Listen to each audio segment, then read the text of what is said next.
Good evening, my fellow children of the night, and it is time for the next Duckyworth live film reaction. And this is one that I have been very excited to record for quite a while because it's a film that I've seen for the first time when I was a young teenager. I fell in love with it pretty quickly. I went to see the stage musical of it, something like 6 or so years ago, and I really enjoyed seeing it on stage. And I am finally going to see the 1986 film adaptation again because it has been a long time since I've last seen it. And it is, of course, Little Shop of Horrors, if you could tell from my preview drawing that I did a few weeks ago. Yes, this is a film that I hold very near and dear to my heart, close to my heart, because it is one that I think paved the way for me enjoying like horror comedies, horrors, musicals, all kinds of genres, and it is one that I do have a really big soft spot for, and. If you may be curious to see what I thought about the original 1960s Little Shop of Horrors film, the Roger Corman one. I saw it once and I didn't think very much of it. I thought it was pretty lame. Like the effects were not very good. When I went to see it at the theatre, I actually had like a book which went into a little bit of a production of the original film as well, the black and white one. And I think it was saying that by the end of filming, the sets were falling down because they were just they were just falling apart. And I do remember the film not being very good. I didn't think very much of it, but this film is one that I do really enjoy, and it's got songs from Alan Menken and Robert Ashman, so that's something that I really give it credit for because the songs in the film are really good. The acting I think holds up really well for last time I saw it. And the only thing that I really have a little bit of a question about is what will I think about the ending now? Because I saw this musical version, the 1986 film adaptation, before I saw it on stage, and I knew that the ending in the film version was different than this version here. So just I know that they have edited it to make it a happier ending in the film version. So now that I've seen the theatre version myself, I'm curious to see how this one holds up. But of course, I'm really excited to see Audrey 2 again because he's one of my favourite funny horror movie villain creatures. Because as well as Levi Stubbs' vocal and singing performance as him. I really love the Frankel's puppetry on him, and I just find him very entertaining. So I've got the film on my DVD here, and I'm not sure. I think it's should sync up all right.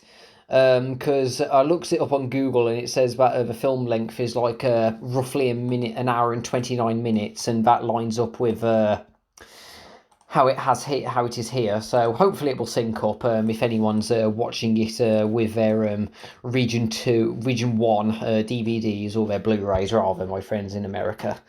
So here we go, everybody. Let's get back to the Little Shop of Horrors on Skid Row to pay a visit to the mean green mother from outer space. 3, 2, 1, play! Yes, as you can tell, I'm very excited to see this. One thing I remember very distinctly when I saw the film on theatre, the starting note of this starting song, it just came in out of nowhere like a jump scare. And with me, my mum and my sister, when we went to see it, that note there, that one just came in out of nowhere and it made everyone in the theatre jump. I distinctly remember that. Rick Moranis as Seymour, what a perfect casting. Ellen Green, I think she was Audrey in the original theatre production of it too. Steve Martin as Orin Scrivello. I remember Orin Scrivello from the original film being very boring, if I remember correctly. But fortunately, in the film version, he's much funnier. Not too long before our own, the human race suddenly encountered a deadly threat to its very existence. And this terrifying enemy surfaced, as such enemies often do, in the seemingly most innocent and most unlikely of places. I like how the space just goes into that muck there of a puddle. Oh, here we go. The first one of the songs. Little shop of horrors, little shop of terror, body bop, little shop of terrors, whoa, whoa, whoa, whoa. Little shop of horrors, wop, she wop, little shop of terror, woozy pop. Yeah, and there they are, the three singers there. They're really good, and they've got really, really good voices as well. Look at. I think one of them. Let's have a look. I think one of them, Mac Wilson, as well as being one of the doo-wop singers here. She was one of the puppeteers for Audrey 2.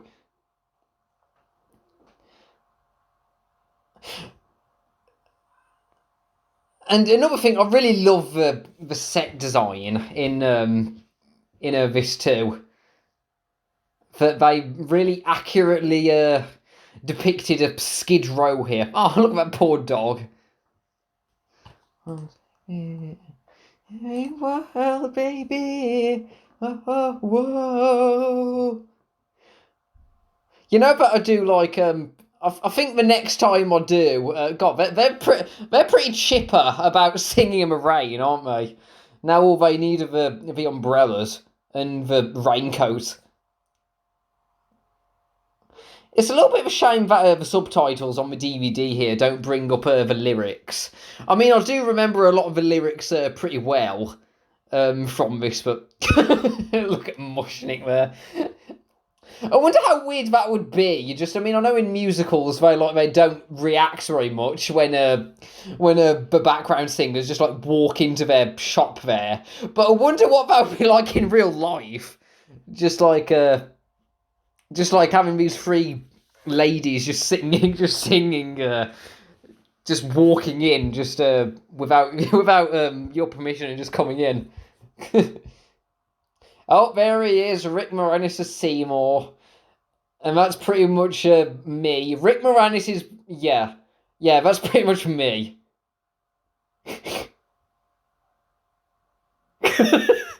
Just everything. Rick Moranis just always cracks me up. I mean, other than the time he was one moose in a Brother Bear, I mean that was probably more the writing more than the actor himself, because I didn't really find the mooses very funny in that. But other than that, Rick Moranis is great, and as well as in I think Dark Helmet is my other favourite role from him. Oh, here she is, Audrey. Ellen Green here. Oof, that is one bad-looking black eye. And and from she has a very distinctive voice, just like from Rockadoodle. So you can tell it's there. Vincent Gardenia, he reminds me a bit of a. He reminds me a little bit of one of a Stan Laurel for some reason. He just reminds me of... No, Oliver Hardy. He reminds me of Oliver Hardy.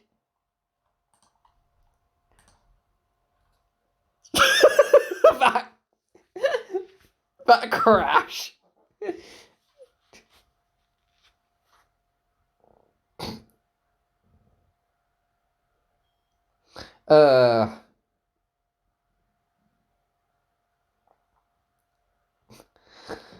You know, considering the fact that he's in debt, he's able to have he's got a pretty nice tie there. The Mr. Mushnik does.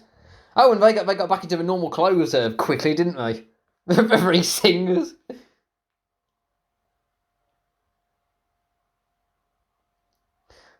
Renette, Chiffon, and Crystal. And we.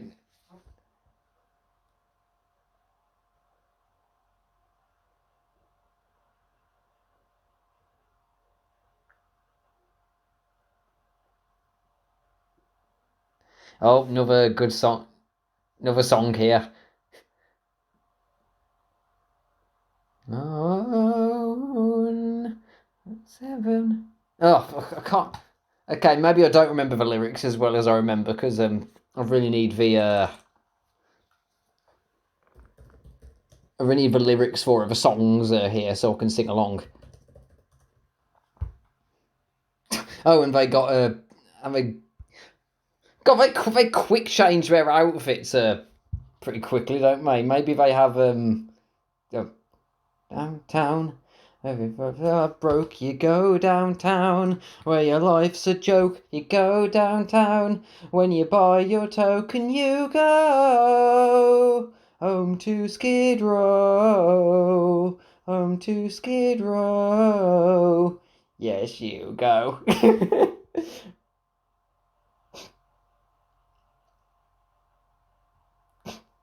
Oh, I'm gonna have to see this again at the theatre where near where I am if it comes out again because I love all these songs.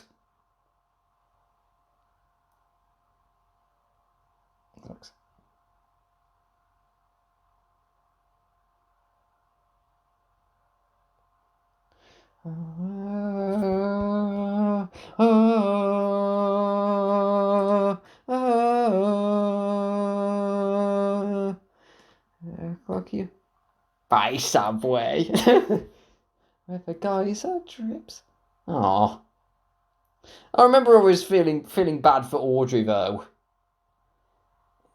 It's like especially when it's like she hangs out with Orin because she doesn't have anywhere else to go, or she thinks there's no one else who she's been in like bad relationships all her life. All my life I've always been poor.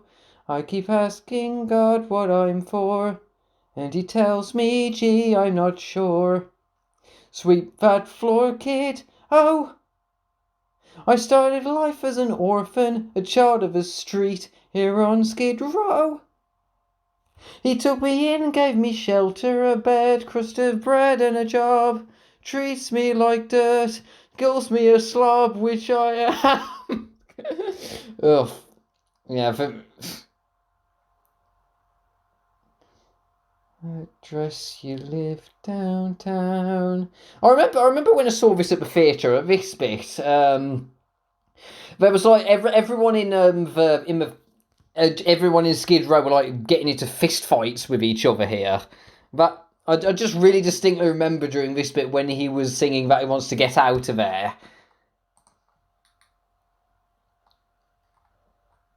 And Rick Moranis has got a surprisingly good set of pipes here. I mean, I know when it comes to like I know that there's that one thing when it comes to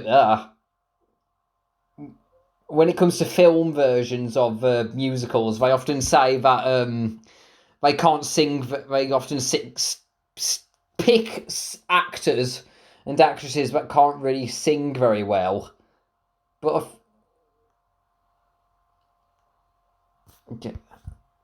God, I wish this would happen whenever I went down into city centres. Just people gonna sing perfectly, and every weekend they just get together for a bigger sing out on the street. God,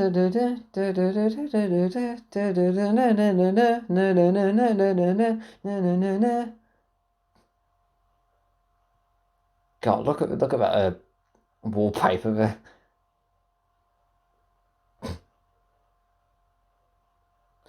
God, this has given me flashbacks of that time I worked in a charity shop once, and we had days like this where you just had barely any customers, and it did get this slow sometimes.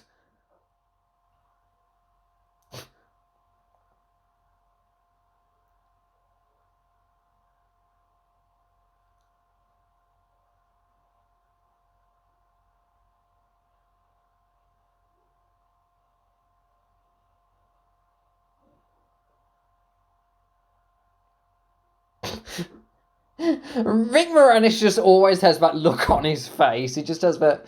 I mean, no offense to the actor, he pulls it off really well. But with his characters, he always has like a dorky look on his face with his eyes. I wonder if Ellen Green ever needs a lozenge after her takes.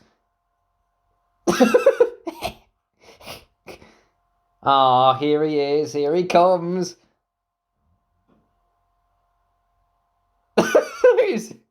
Ah, but as monstrous as Audrey 2 turns out to be, I think Audrey 2 is a strange, like, cuteness to, like, the smaller. Oh, that's still. How do you make that noise? Just a squeak she makes.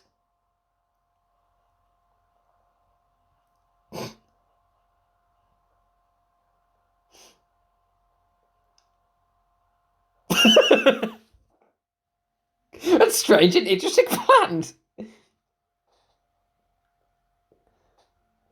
I love how robotic and strange that guy's voice is. And I remember in the theatre production that I saw, he just came in and he was just like, "Excuse me, I couldn't help but notice that strange and interesting plans." I remember one time I tried I was considering planting growing a Venus flytrap, but they don't last very long from what I remember, unfortunately. I mean, I manage well enough looking after a cactus, and that's pretty much the best I can do. Yeah, what were those guys looking at? I never figured that out. They were just clicking the fingers and just looking just in the corner there. Oh, there he is. I wonder if Chang's exotic plants. I wonder if he ah cute.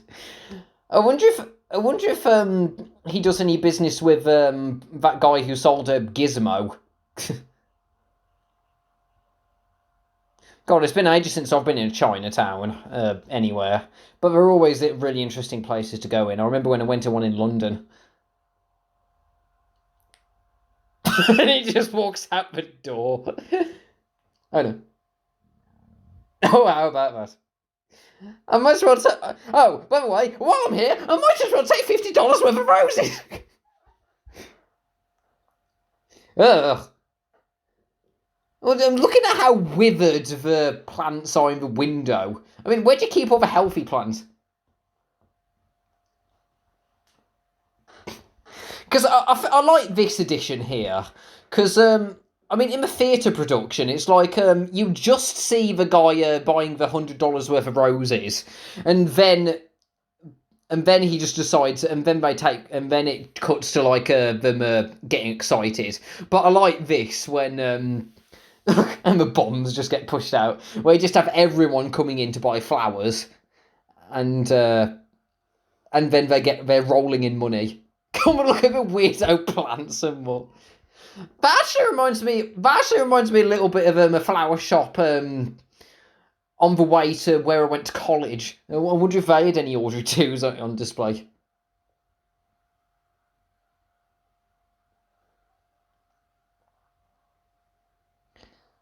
Where can you take them out to dinner? I mean, given like all the local businesses nearby, is it like a hot dog stand you're going to take them to?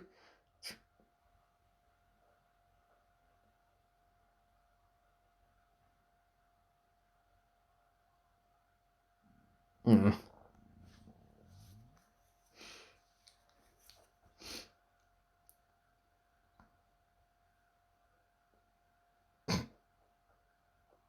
Bleh. I like to think, considering what a dick Audrey 2 turns out to be later on, I like to imagine that he just waited until Seymour said he wants to go out for a meal, and then he just decided to wilt. And I remember in the stage production that I saw, there was that slide whistle. Oh god, I also remember in this film, The outtakes are great. That bit, Vincent Gardenia, he says, nurse that sick plant to death. And at the earlier bit with the customer coming in, he goes, yes, continue, young man. When it just holds on him when he says, you remember that total eclipse of the sun about a week ago.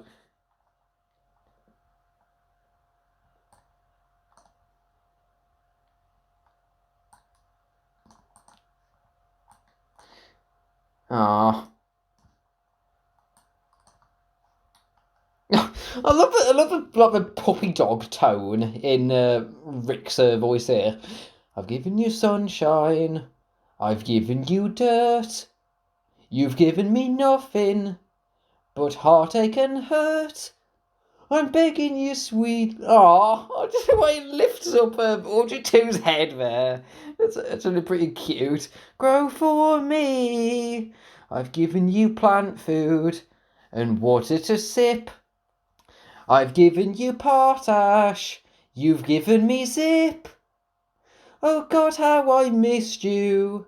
Oh Pod, how you tease. Now please, grow for me. Okay, I've decided I'm going to sing all the songs from this at some point, because I just love all the songs in this. I can't think of a single dud off the top of my head. I mean, there's some songs that I wish weren't cut out of this version, but I do really love the ones that I put in. Well, yeah, that is a bit... Damn foreigns! Just the way he says that, he sounds country. He sounds really country there. Just the way he says, damn foreigns!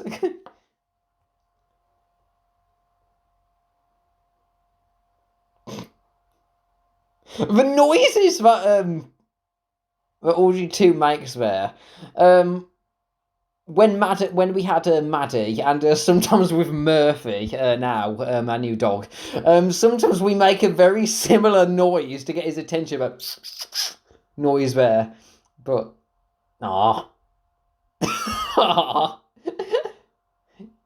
if you weren't such a killing machine, Audrey 2, then who am I kidding? It's still cute.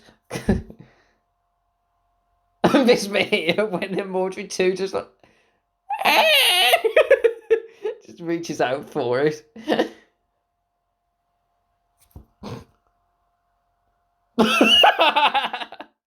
It's just like a little kid having a temper tantrum, like, no, I don't want it. I'm looking not happy unless I open a vein. Give you a few drops. If it'll appease. And I remember in it's like the piano bits there, just when the blood drops landed in a Audrey 2. Oh wait, swallows. Got the puppetry in this is like really good as well. It's like, especially since there are actually quite a few shots when the bottom of the table is visible, like just underneath the bit where Audrey 2's on.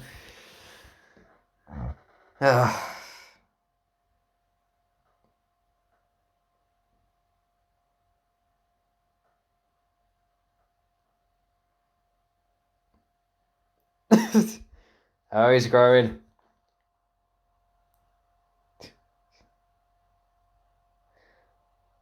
Grow! Grow!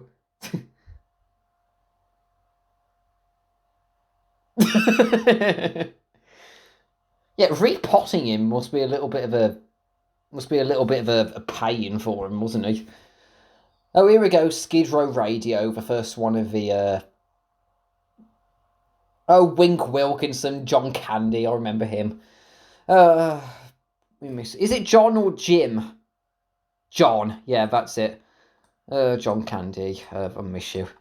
What is that, by the way? I see the Clockwork Nun, and I see the lady with a brick of some kind, and the guy with what looks like a flying machine.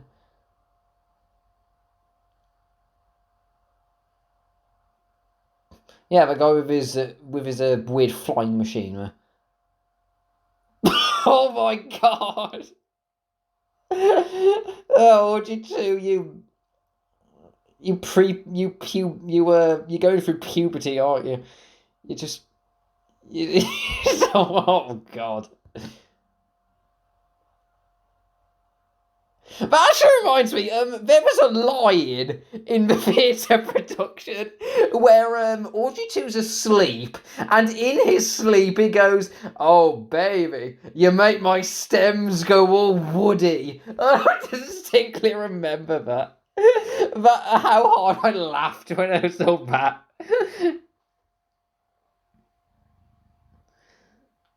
Oh, John Candy. I heard that originally he wanted to be I think he was offered the role of Mr. Mushnick at first.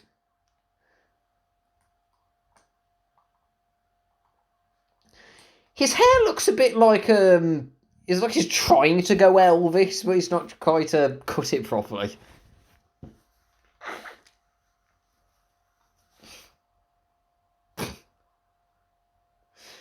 You know, to be honest, if John Candy did become a radio host, this is probably exactly what it'd be like.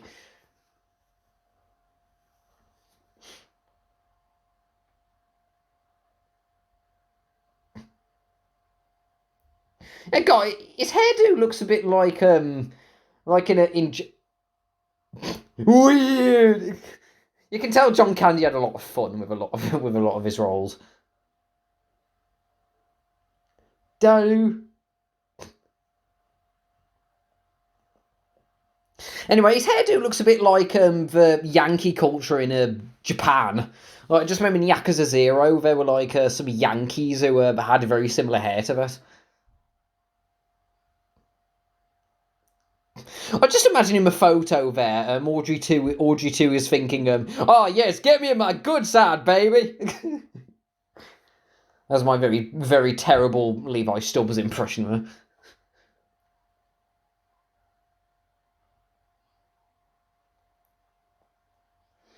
her. Oof. Oof. I must have missed that line as a kid, because, oh dear. I think you need a better cast on, Audrey.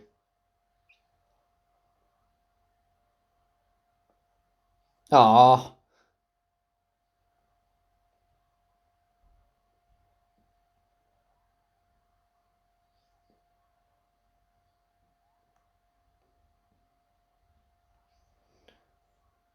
Ah.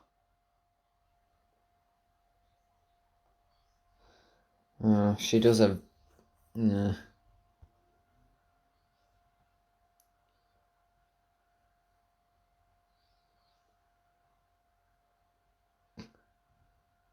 It's both. It's both really sad, but the way that she. Uh,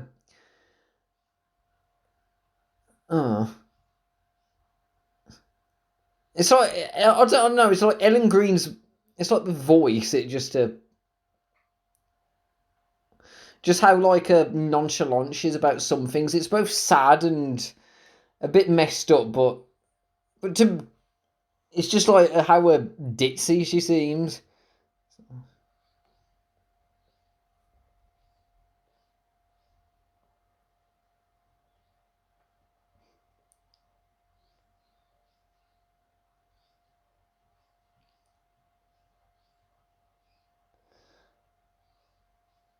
Oh, we're going into very 50s and 60s fantasies here.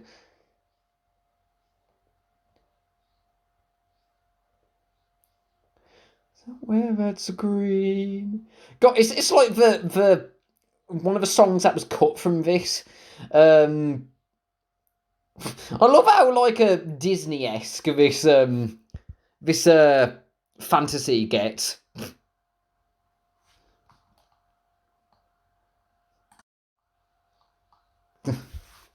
Oh, that dog.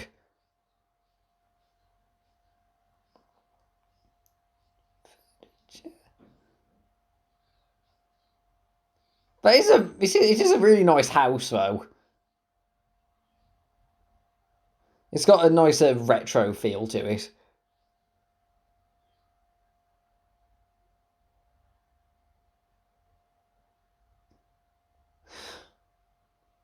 Aw. The toaster! Oh, and you even have a.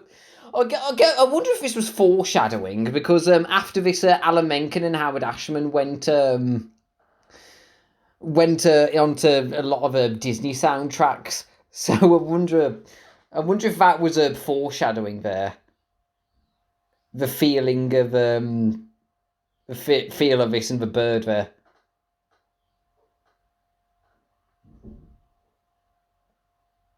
9:15. Sometimes I'd go to. That's something I'd like to see actually. That Lucy and the chocolate scene because I heard that I Love Lucy. A lot of the comedy in that actually does hold up pretty well today.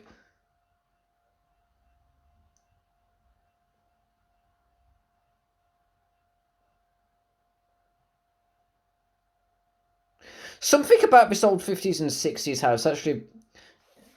It just reminds me of my grandparents' houses.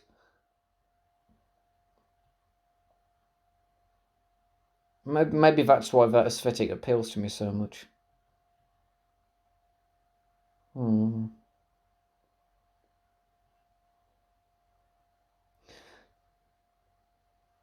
Just whenever we go around like a 60s aesthetics like that, I just get nostalgic for them.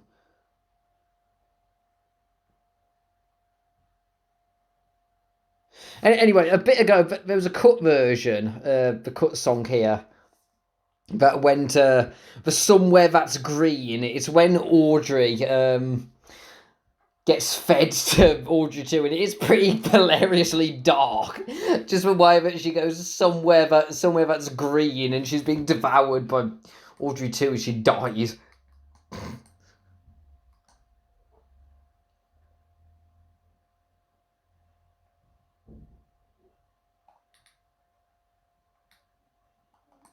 And I also remember in this song here, the Some Fun Now, there was that one bit when you can see Audrey 2's head bobbing along to the beat here.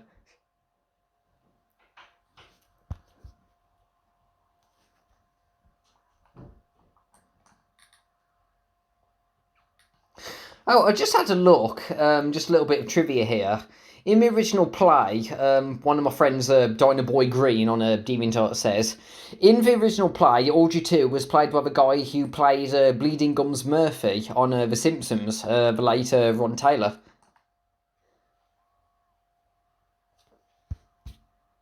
But whether I will admit, this bit, whether the sing here sounds a little bit. When I was a child, I thought that was a bit weird. It sounds a little bit imitating Panchito Pistols.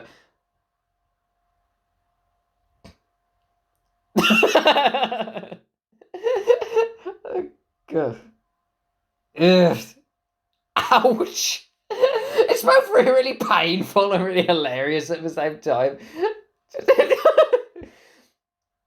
I wonder how Rick Moranis felt about having to actually cut his fingers multiple times and make the blood grow from a. Oh, he's a big boy now.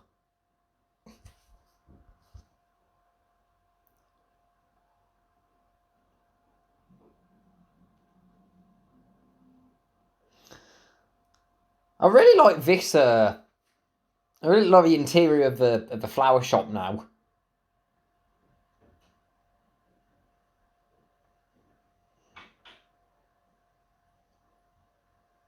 Oh, God, he forgot. You hear this, customers? He forgot. I like a dress she's got on here. She, I get the feeling that she, yeah, it's got. I really like the red rose feel to it. What mind, damn savage.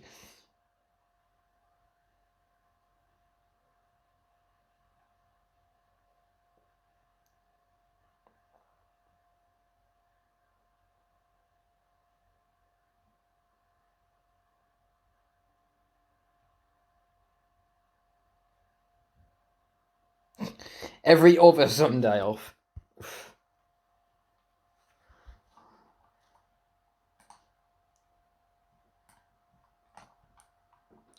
Oh, it is pretty sad though. Both of them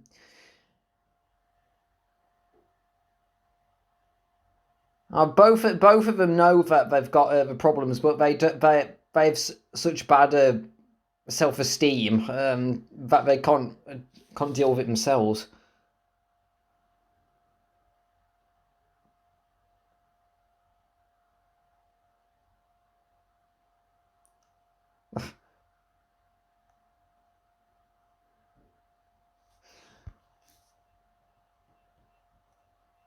Oof.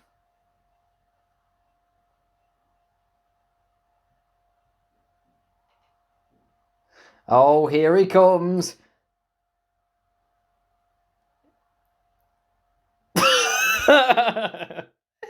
Orion's a complete jerk, but I mean, putting it mildly. I was joking, just a bad little kid. My mama noticed funny things I did, like shooting puppies with a BB gun.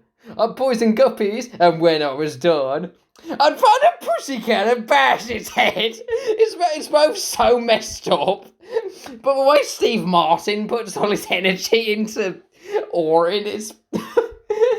I think someday you'll find a way to make your natural tendencies pay. You'll be a dentist. You'll have a talent for causing things pain. Oh God, sorry, Miriam Margolis. Yeah, yes, that was Miriam Margolis as the lady there. I just got clocked. Ooh. I mean, he's kind of like the Gaston kind of villain. He's so he's such a complete scumbag of a human being, but he's having so much fun doing it.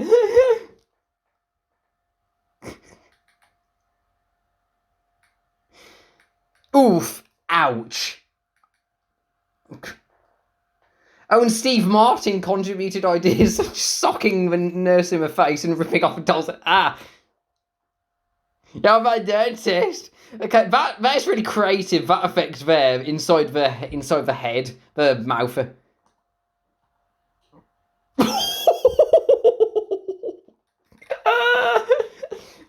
You're Madeline Durson.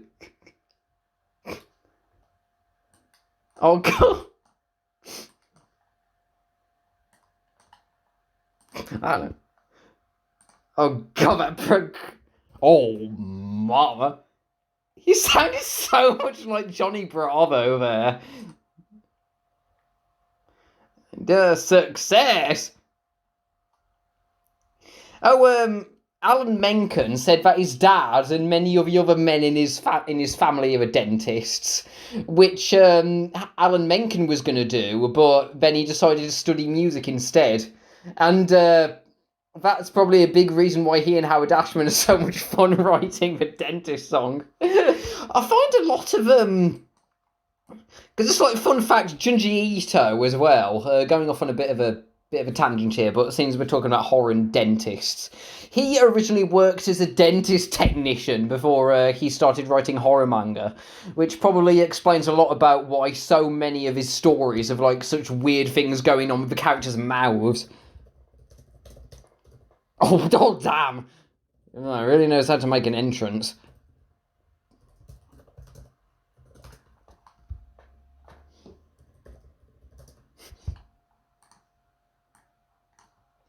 And you can definitely tell that Steve Martin had fun.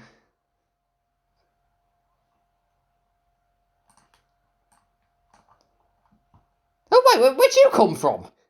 Were you just inside the shop? Oh yeah. He was picking you up.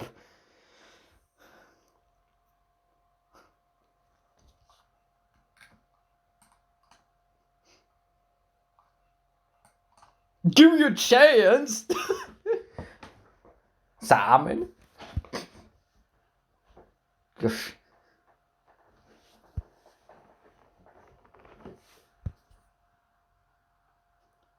That's better. You're a plague guy, right?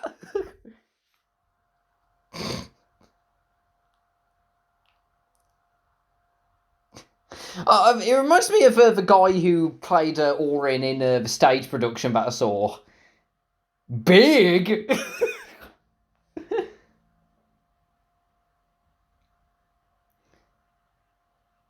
Oh.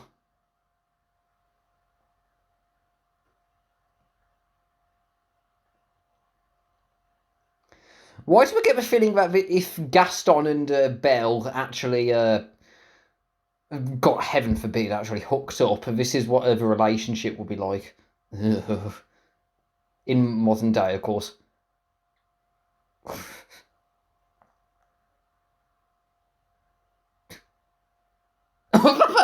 the bomb just noticing them on the bike just there.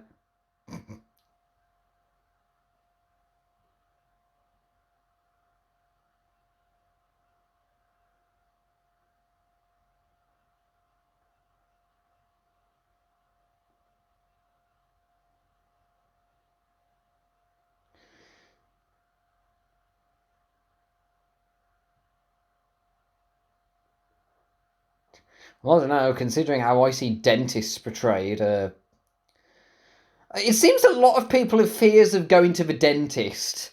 And as someone who's a bit paranoid about his dental health himself, I can definitely relate to that. Even though my dentists, I mean, they try, but actually the thing with my dentist is that they keep trying to like peddle expensive crud to me. Oh, here he comes.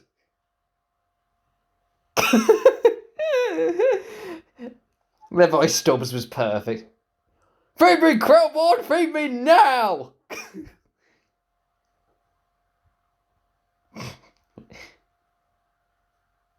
You could just tell he had so much fun with the vocal performance. Oh God!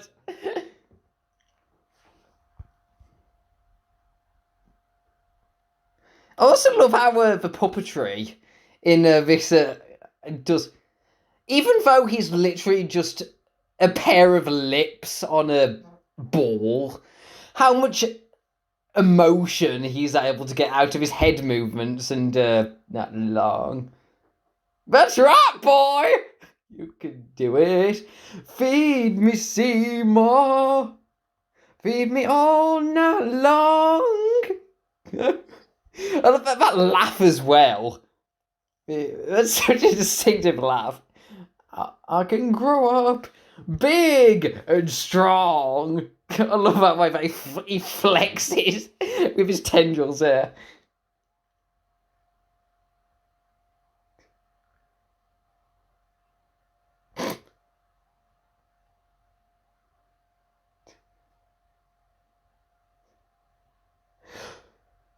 Does this look inanimate to you, punk? And I can move? Who's to say I can't do anything I want? But I love this screech. And also remember in the stage production that I saw, he looked like more like a pitcher plant. I love his goofy laugh. Uh,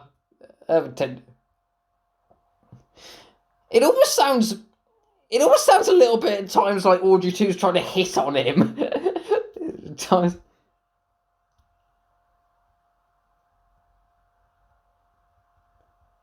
Ah! That is one thing I do remember actually scaring me a little bit. Just like the wide shots of his mouth wide open there. Just and it's like, and it also doesn't help like the details in inside the mouth on the puppetry. I love how bored he looks. So many strong reservations. Tell it to the Marines.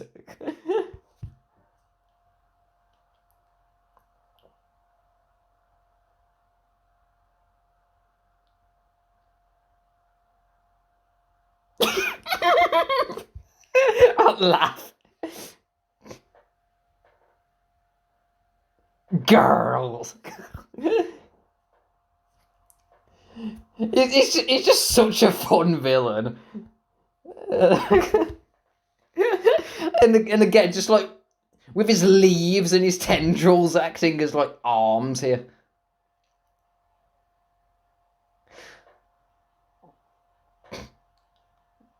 Aha!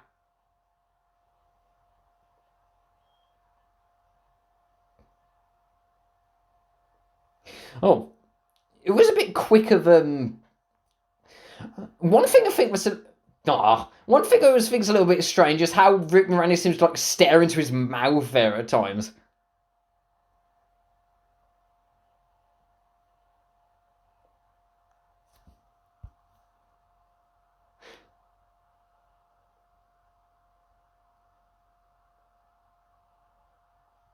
God, you're able to hear all that like going on just like inside of shop there, Tui.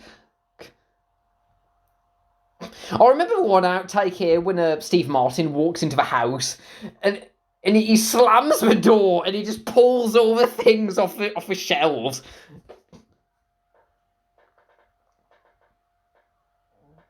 Oof.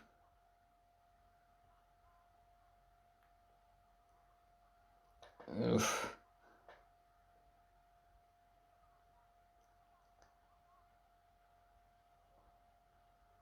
Oof. Ouch. Oh. Yeah, to be honest, if I saw someone like that attacking someone in front of me, that I'd be pretty horrified and rage filled towards him too. The guy sure looks like plant food to me.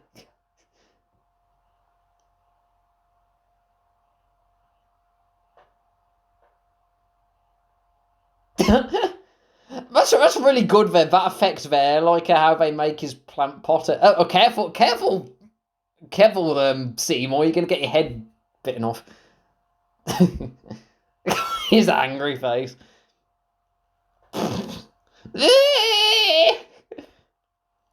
Oh, Bill Murray's character. I think every single one of his lines was actually improvised, and it's like all the takes that they had of his character here was of him was the few times that were able to keep a straight face around him.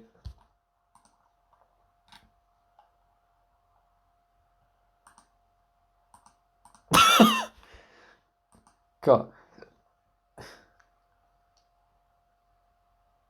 Oh, Orin's dentist tools were actually used as some of the plastic surgeon tools in the 1989 Batman adaptation as a recycled prop.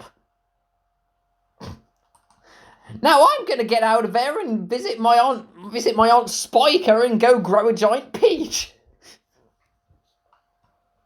It's like my sister's. Why did you say aunt? My sister Spiker.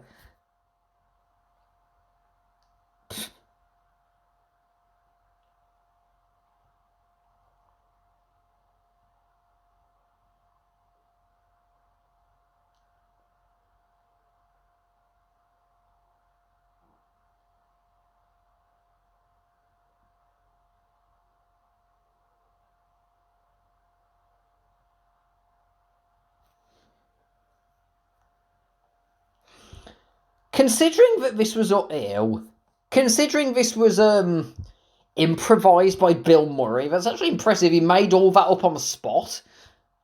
Oof, comfy.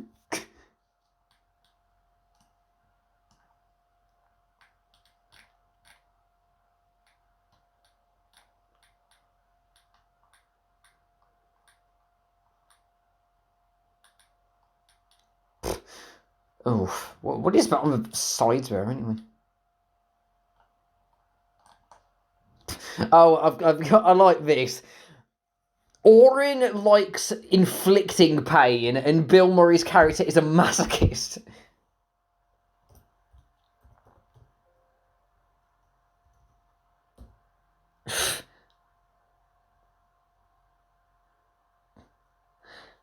The characters that Bill Murray interacts with, just got a bit of trivia. The characters he interacts with seem to be ignoring what he says because the actors literally don't know what he was going to say.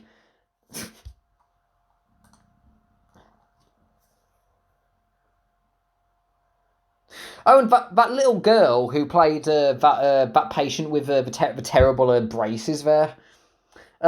She was played by Heather Henson, the daughter of the late Jim Henson, and her brother her brother Brian Henson was one of Audrey's puppeteers. Interesting bit of trivia.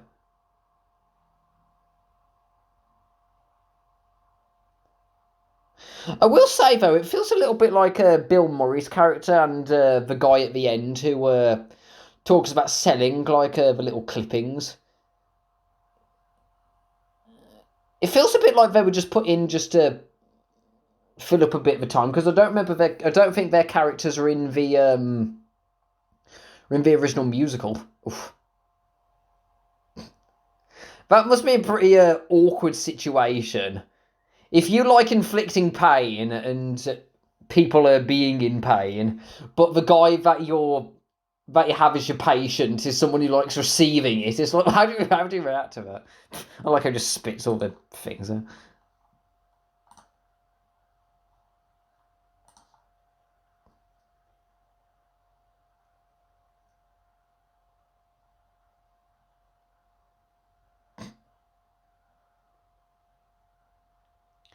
I love how white and otherworldly the inside of a dentist's office looks like. It reminds me of the torture chamber in Sleepy Hollow, the Tim Burton adaptation.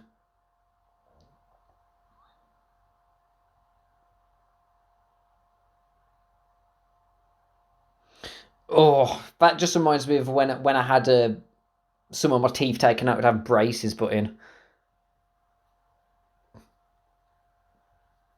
Yeah, isn't that actually a dog's mouth? And another song that I also really remember from the theatre one that isn't in here. Now it's just the gas where it's this bit here when where he puts on the gas mask. That was a song. Oof. Yeah, considering that you can actually OD on a nitrous oxide. Yeah, this is actually a pretty accurate way to go, and you can actually die for as silly as it sounds if you laugh too much because it interrupts oxygen. It prevents you from breathing properly. You can actually literally die of laughter because if you're not if you can't breathe properly. Oh, bit of a. And in my job, we've dealt with a lot of nitrous oxide canisters that we've had to. We've had to dispose a lot of nitrous oxide canisters. Oof. Ha! That sounded a bit like Tommy Wiseau there. Ha! Let's go laugh. Ha!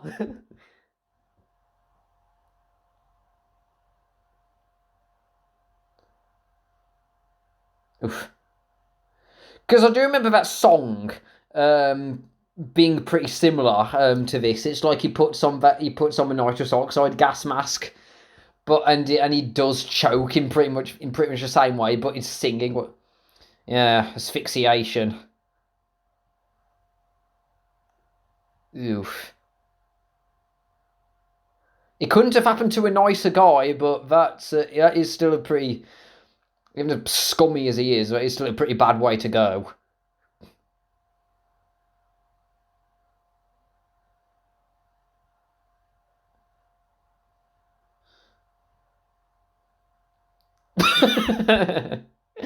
Just whatever's two bits on the side deflate.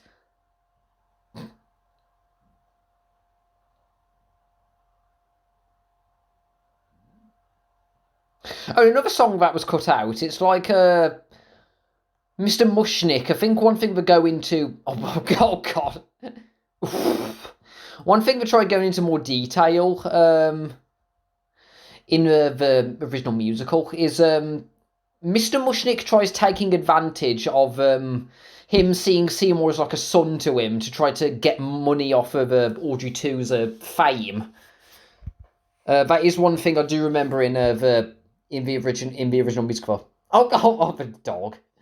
That's what Murphy would do if you came with a body just for.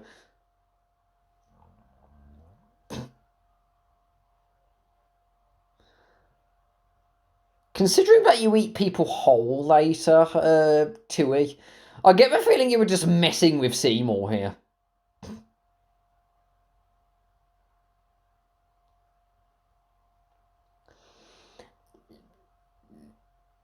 Ugh.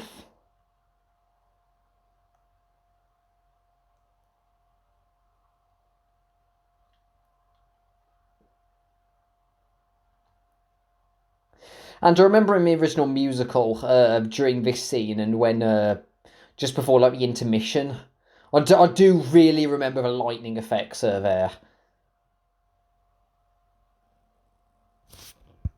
Eee, chopping up a body.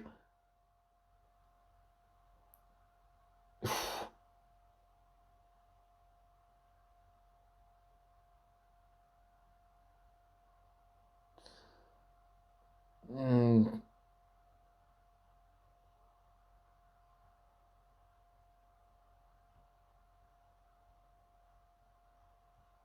Oh yeah, I don't blame you running there. It's very messed up. Ew. I just dragged it all in. Ugh. and the and the and the strangely upbeat music playing over top as he feeds him to.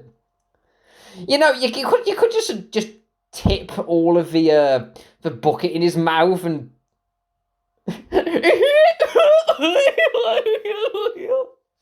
Ew. It's not that bit at the back of his mouth. I think is the worst looking.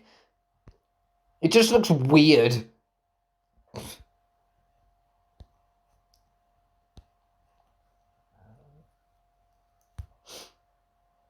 Right, it's a nice quilt though he's got.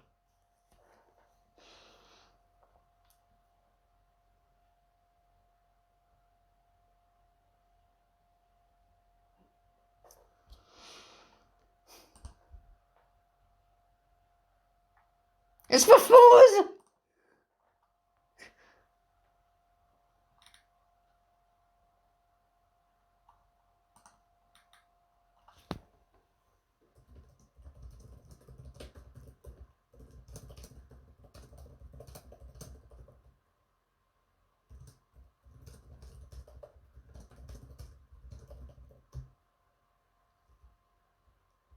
Oh.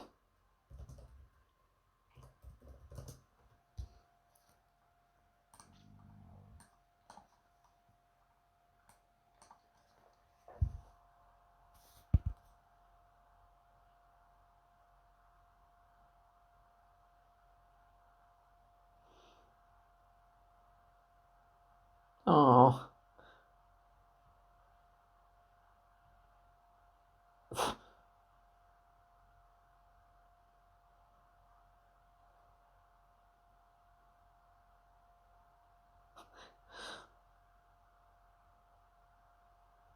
No. Audrey. I mean, it takes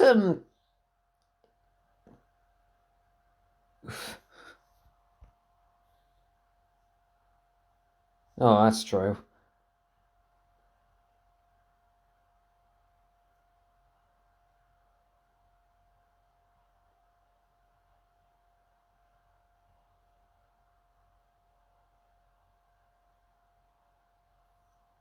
Ooh.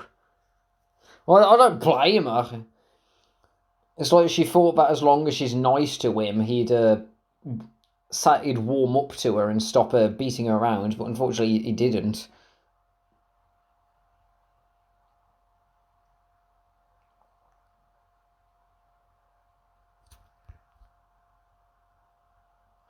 The thing about Audrey's voice, um, gutter.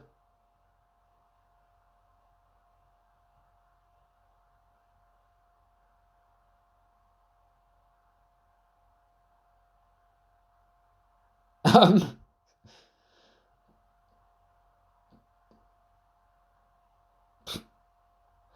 I think the thing about Audrey as a character is like when it comes to the voice, it's like she sounds it sounds a bit comedic at first, but the actress is still able to pull off a lot of the emotional moments really well.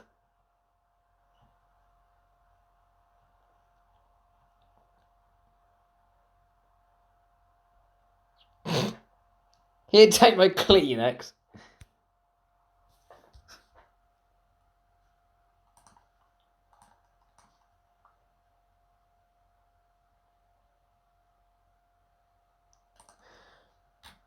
Suddenly Seymour is standing beside you.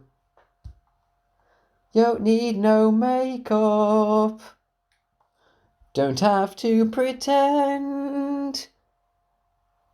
Suddenly Seymour is here to provide you with sweet understanding. Seymour's your friend.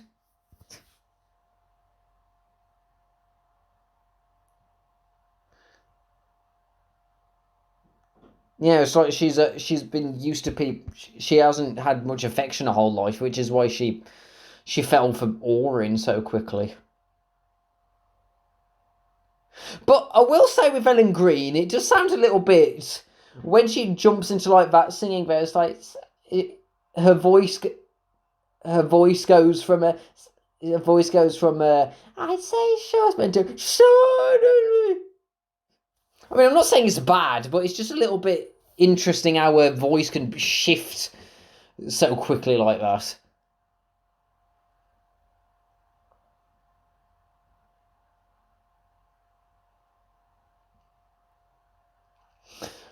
Looking at the shirt and the trousers that Seymour has on right now, that's pretty much like my work clothes.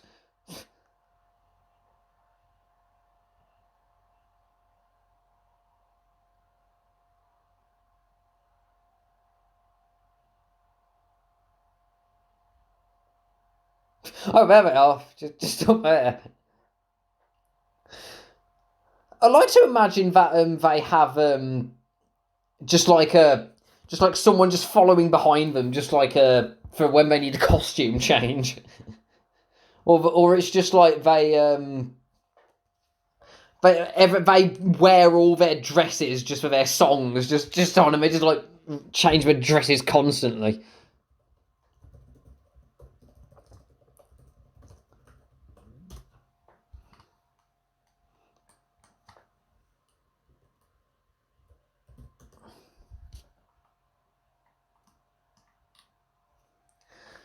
That's a nice looking sunset there. I mean, as bad as the Skid Row looks.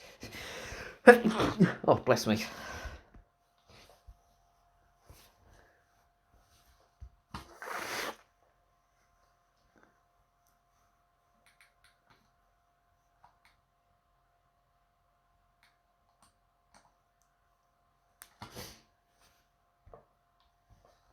It got darker quickly, or was it after work? Oh no, I mean it was sunset, but I mean he was just like sitting in his just was that like the morning after, or was he staying opening the door for him?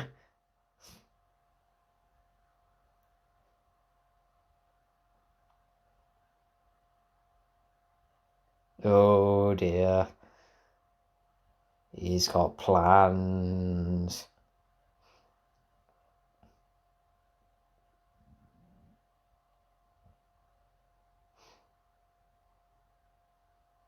This is the film where I learnt the word schmuck from. Fun fact.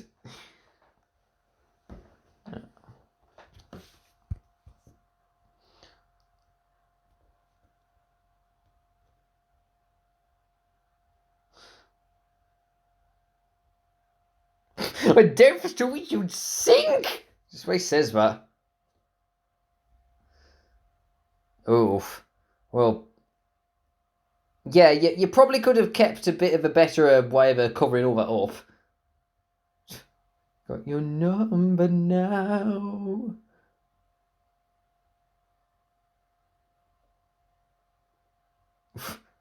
I like why Vincent Gardenia does it. It is a bit of a shame, but I wonder if Vincent Gardenia couldn't sing. That's why. I wonder if that's the reason why they left Mushnik's songs out of it.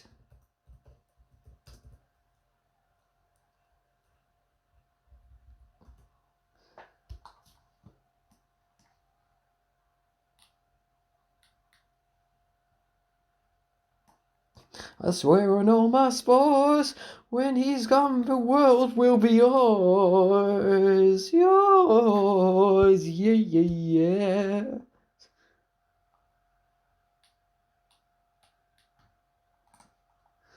Yeah, it doesn't mention anything about him singing at any point, so I wonder if that's a reason why. Oh, I've got another costume change there. I wonder if that's a reason why they left it out, probably. But he does play Mushnik very well, Vincent Gardenia. And I like how they kept this bit in where he's trying to like blackmail. He's blackmailing Seymour here.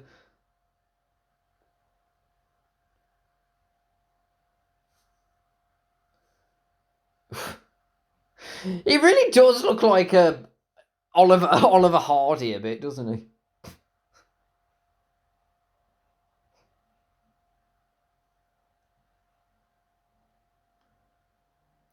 Oh, and there was an outtake where he says your secret dining tips. Another thing I remember when I saw this with my sister and my mom. My sister asked the question: did people still hang in the 60s? And they did. They hung until like the late 60s.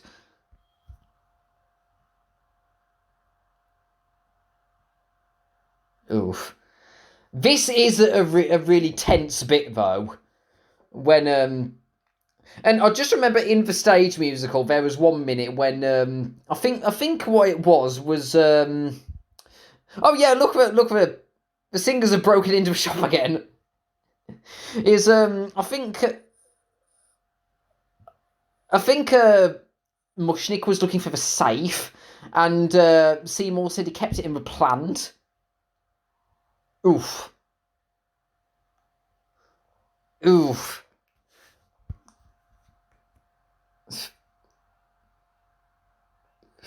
It is a pretty painful. Oh god. What is it in this film when people just like bursting through doors like overly excited?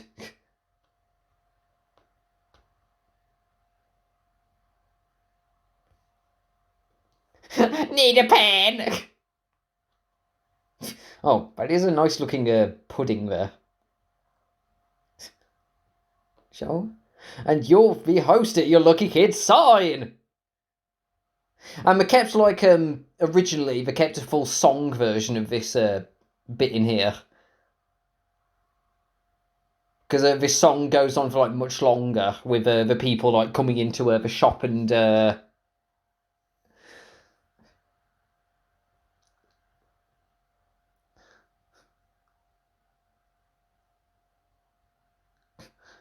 I wonder how much Audrey 2 needed to resist not eating all the people that came into a Mushnik shop there. And I think a reason why some people thought that, oh, really big boy now. Some people like didn't like the happy ending is because, I mean, with that one bit with him pushing, like edging Mushnik into the plant, he was. I mean, I know Audrey 2's like manipulating him into it, but some people have say that he's pretty much like an accessory for murder. Once again, I get the feeling that Audrey 2's doing that to mess with him, like.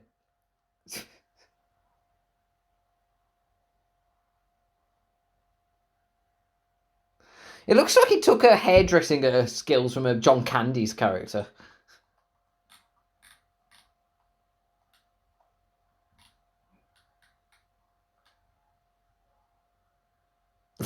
that little tap there instead of a slap.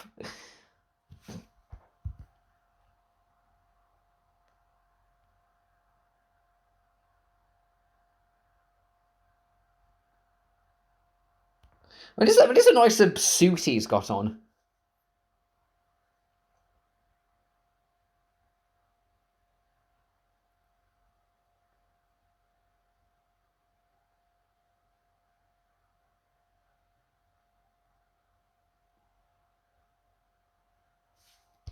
Oh, I looked up the reason why they made the happier ending. The filmmaker said that because film is more literal than theatre, the audience doesn't have the benefit of seeing the cast come back unscathed for the final bow, like in theatre productions. So the ending felt a bit too grim as a result. But I have seen the original ending, and I mean, despite it going on for a bit too long, it is still really cool, like the effects that they have in it. But I do honestly kind of prefer the ending here. I'm just personal preference, I'd say. Maybe because it's also paced a little bit better. And I mean, given the final shot in the film,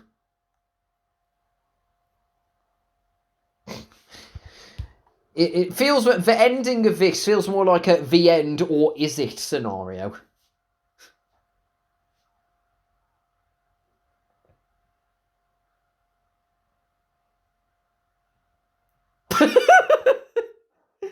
Just that fade to Audrey 2's mouth there. I was going to say face, but you can't really say face because all Audrey 2 is just a pair of lips with appendages.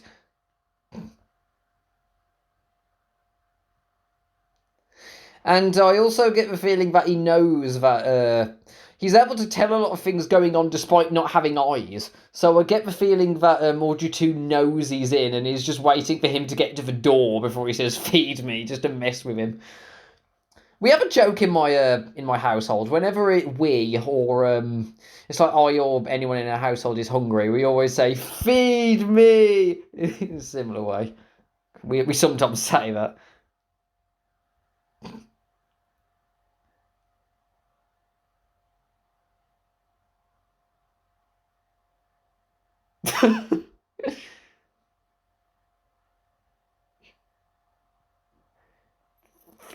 Feed me. And I also just remember that Dexter's Lab episode with the top titty. Oh god.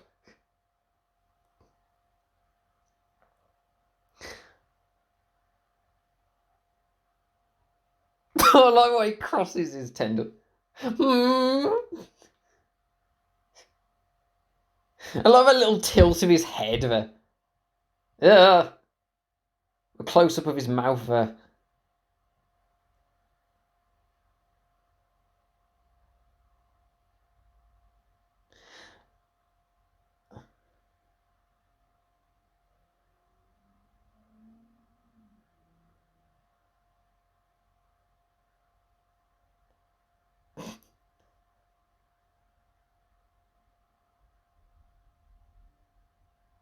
Maybe you could have put your little pot on a little wheels there, like on a little trolley.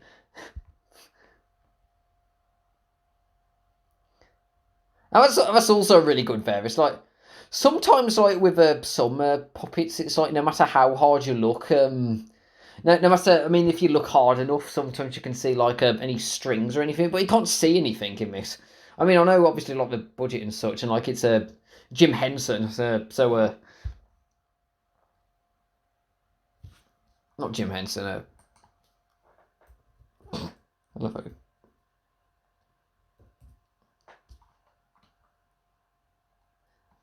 Yeah. The puppet performers, like it's like I know it's like with the budget you can't really see like the strings there, but it is still really impressive how they're able to do that.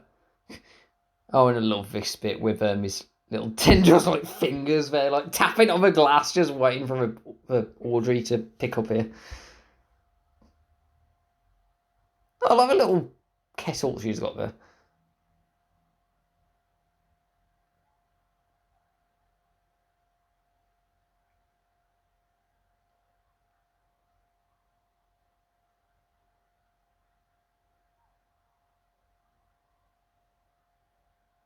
It's me!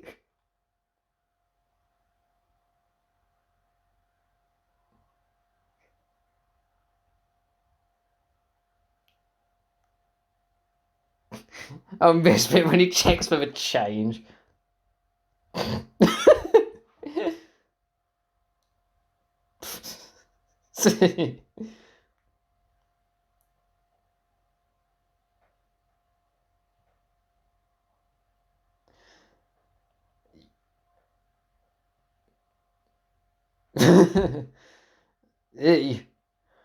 Getting hit on by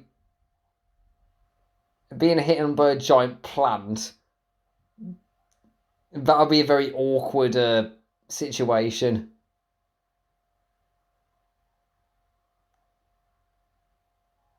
Yeah. Oh god. Sure do. Well, yeah. Considering, yeah, I think you do. Yeah.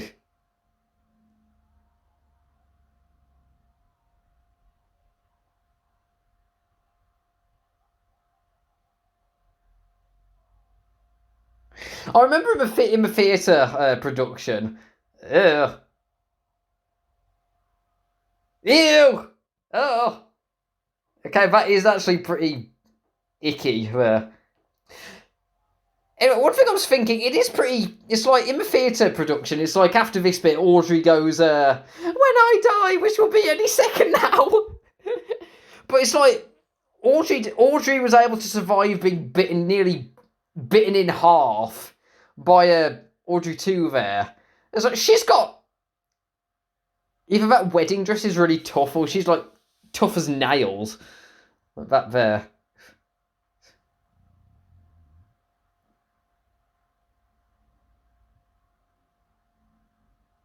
Oof.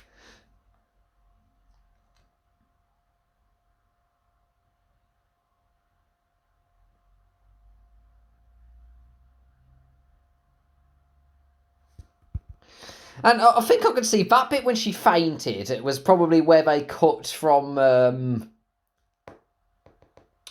They cut from like the happier ending to the original sadder ending to the happier one. Well, then again, in quite a few musicals, I've noticed that people are able to sing through, getting almost bisected all the time. I just remember Quest for Camelot when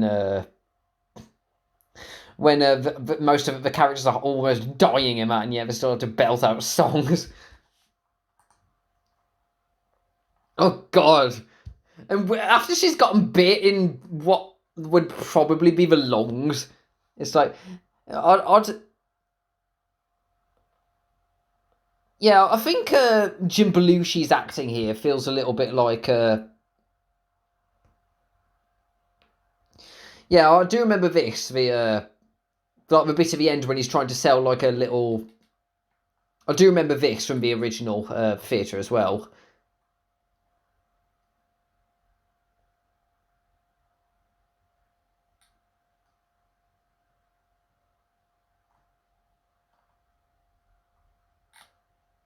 And at the end of the original theatre, the three backup the Chiffon, Crystal, and Renette Chiffon and Crystal. They were the ones who came in to take like the clippings of Audrey 2.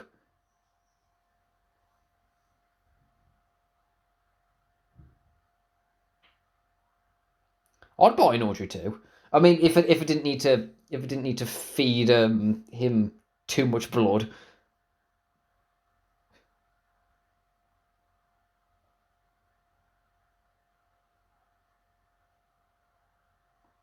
Every time Rick Moranis gets angry, I've just noticed with his bottom lip, he goes, "Ee! Are you nuts? Yes, I'm not."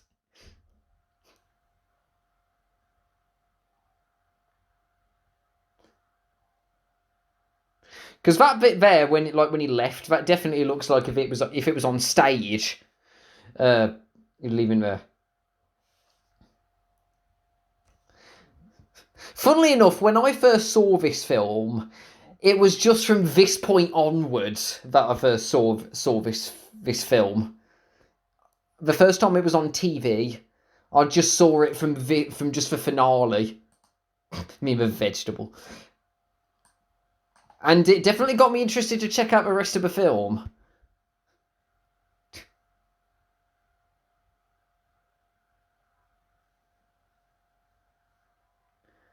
No shit, Sherlock. One funny thing I remember is that I saw the subtitles for this, and for some reason it said "No shop, Sherlock" on one of the subtitle tracks, which I just remember being funny. I heard that the song the film actually got an Oscar, was it an Oscar for this song here?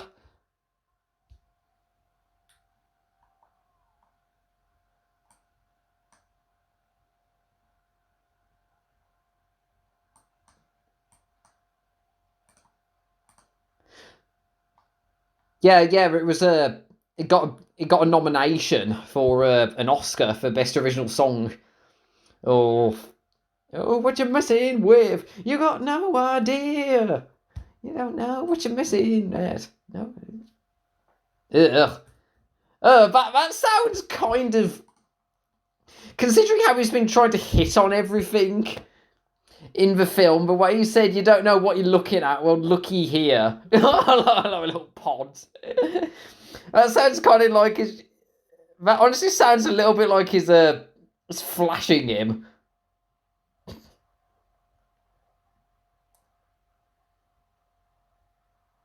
I love where the tongues like wiggle, the little pods there. There. How he spins the pistol. Did I just say no sale on the cash register there when on the till when he got shot?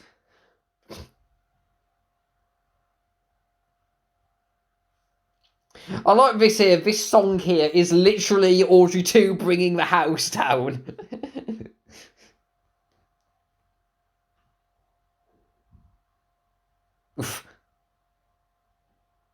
Oh, for yours!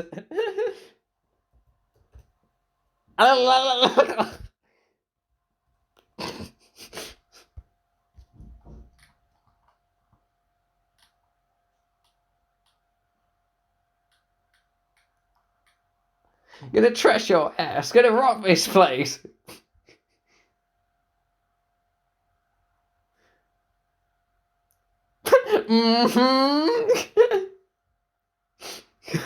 Just the way he just looks at Seymour going, Shit. What is that anyway? Is that like weed killer?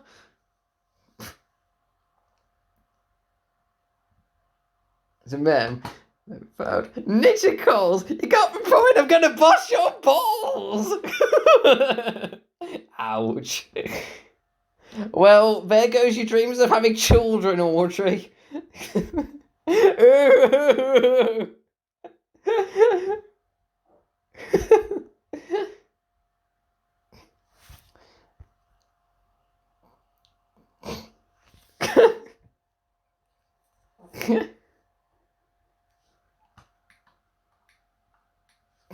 And I just remember the making of this bit when they were like directing Rick Moranis just looking all over the place at all the tendrils just coming out the ground here, and it's just like phone, radiator, shelf, air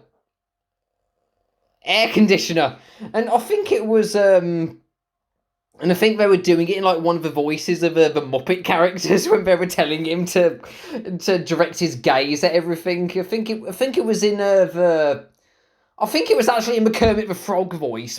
Frank Oz was asking him to just like look all around. I might be wrong, but I do remember that. Oof. Rick Moranis is pretty. Seymour is pretty tough to be able to. He had like bricks and all that just landing on him.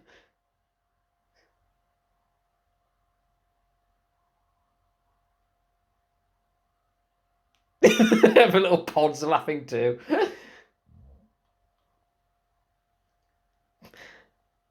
And this is one of the bits that I remember the best from when I first saw this.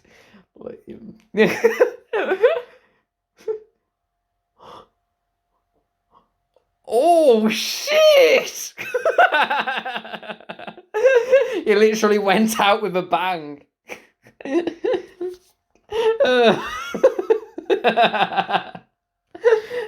It's great.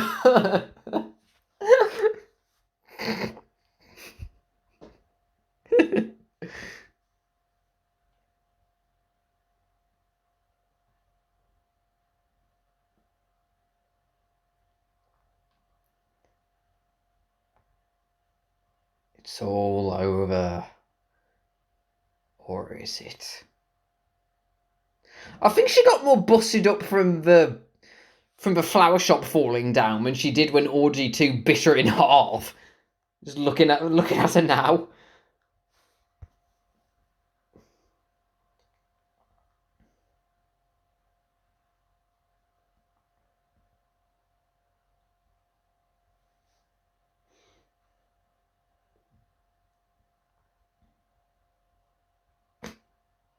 Ah.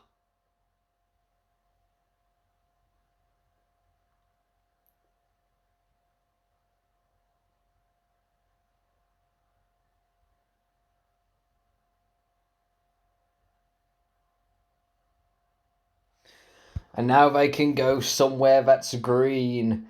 And here's why I think and here's the reason why I think this film works good as a the ending or is it scenario. This looks more like something out of Edward Scissorhands. It looks like something Tim Burton would make. That house there with how it looks.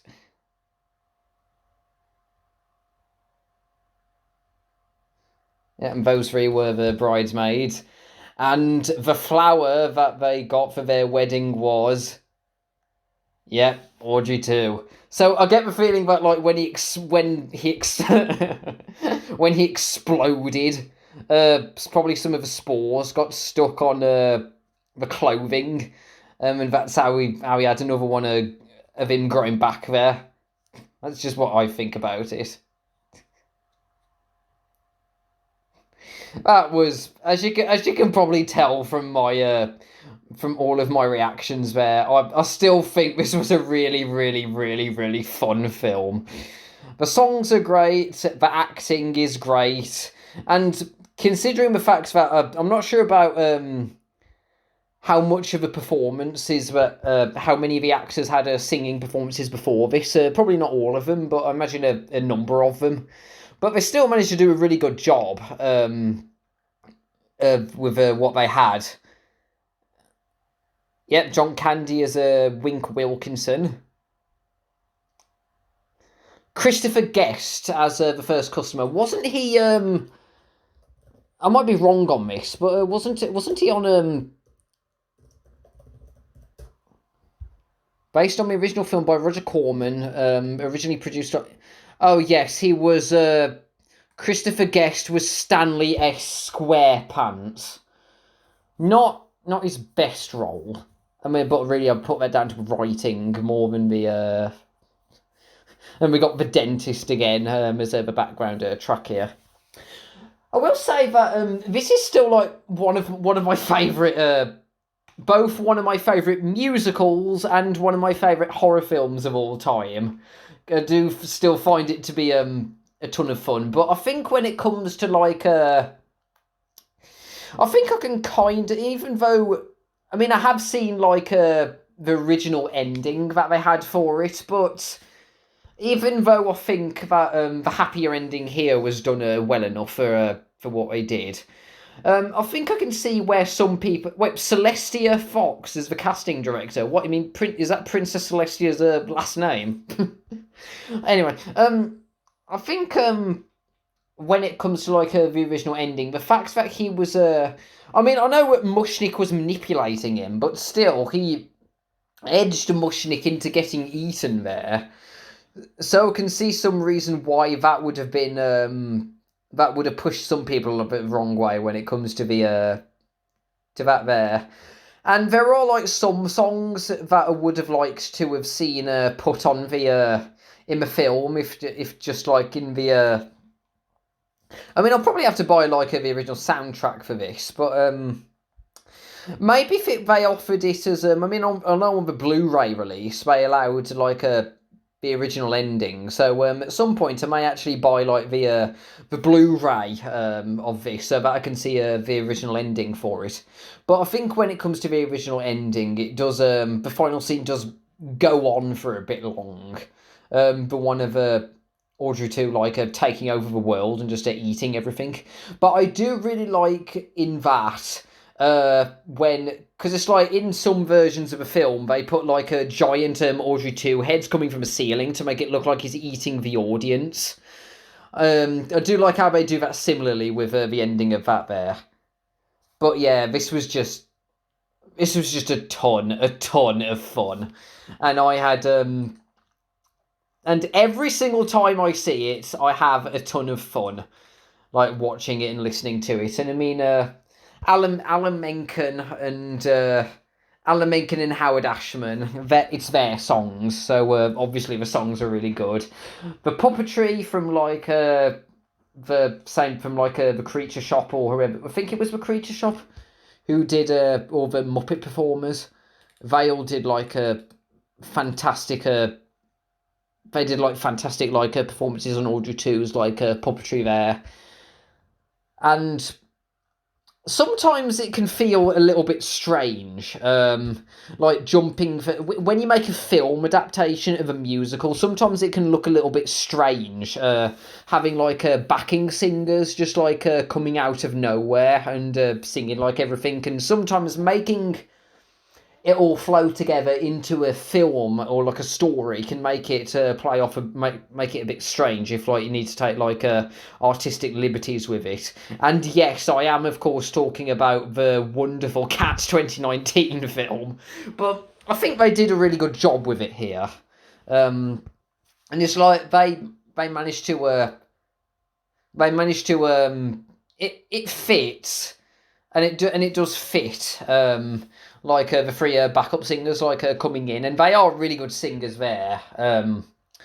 So you know, it all works, I think. You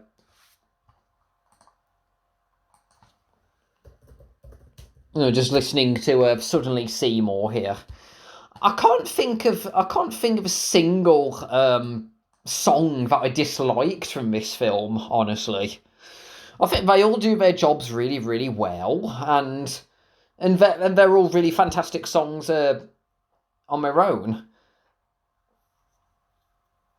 I just wish that on the DVD that they had subtitles for the songs there, because I mean I can look at the songs themselves and looking at the lyrics, but for when I decide to do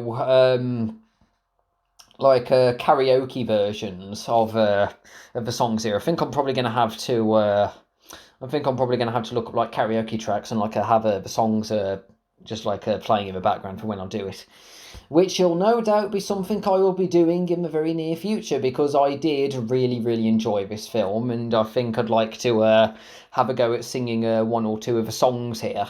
And I'd like to work on my Audrey 2 impression, because Audrey 2 is probably one of my favourite funny horror villains, as you probably could tell from my reactions to this here. So, we've exploded the Mean Green Mother from outer space, and now his spores are probably... Yeah, that was probably another thing that the ending was suggesting.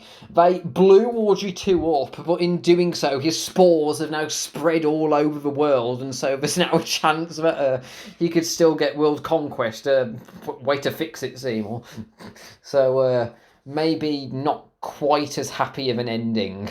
I like that. I like that in the ending they still got a bit of like that ambiguity in that it's the end, or is it? Are we still truly completely safe, or is he going to manipulate her? That would make a good sequel. I heard they're originally going to make a sequel film. If one of Audrey and Seymour's kids, they came across the Audrey 2 pod in their garden and they started like manipulating them in pretty much the same way. That would be a pretty cool scenario for a sequel there, just like a sequel story.